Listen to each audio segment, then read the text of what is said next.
देखिए बीपीएससी मामला अभी तक थमा नहीं है। कोर्ट में मामला चल रहा है। 31 तारीख को इसकी सुनवाई है, लेकिन उससे पहले आयोग ने इसका रिज़ल्ट दे दिया। रिज़ल्ट क्यों दिया ये सब जानते हैं, क्योंकि तमाम छात्रों को तोड़ने की कोशिश की जा रही है। हमारे साथ रहमांशु सर, छात्रों को तोड़ने के लिए आयोग ने रिज़ल्ट जारी कर दिया।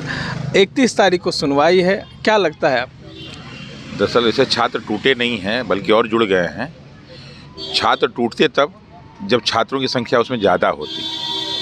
साहब 3,28,000 में से 21,000 निकाला तो 3,07,000 तो हम लोग के पक्ष में है ना। और उसमें भी से बहुत सारे बच्चे ऐसे हैं जो 0.3, 0.2 से कटे हैं।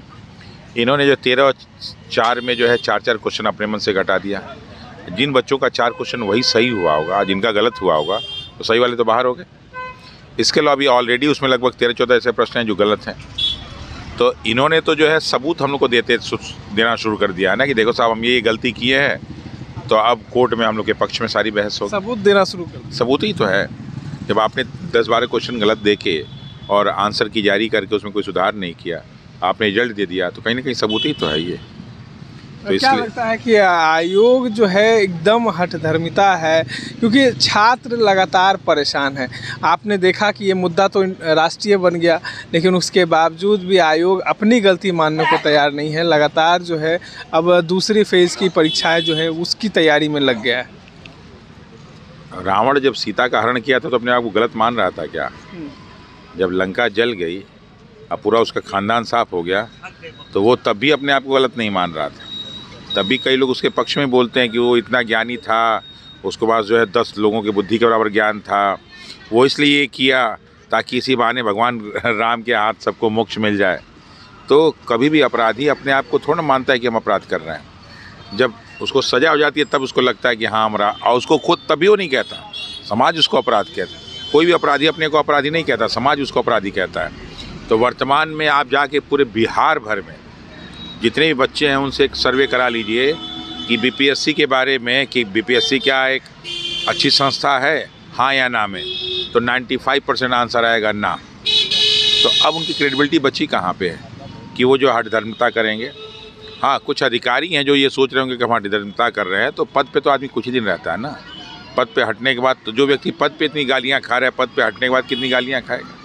एक सवाल है, आप गुरु हैं, कई छात्रों को आपने बीपीएससी की तैयारी करवाई होगी, और आप जानते भी होंगे कि बिहार जो है IAS की जननी रहा है। लेकिन इस तरीके का जो चेहरा बीपीएससी का दिखा, तो आप नहीं मानते हैं कि बीपीएससी को पारदर्शिता साबित करनी चाहिए, क्योंकि फिर छात्रों का विश्वास जो है वो कम हो जाएगा।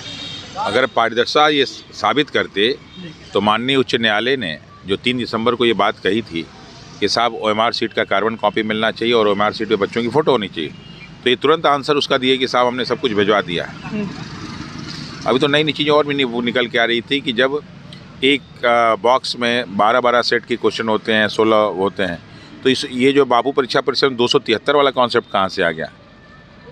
आखिर ये 273 का कॉन्सेप्ट आया कहाँ से कि हर क्लास में 273 आप 272 करते तो क्या घट जाता?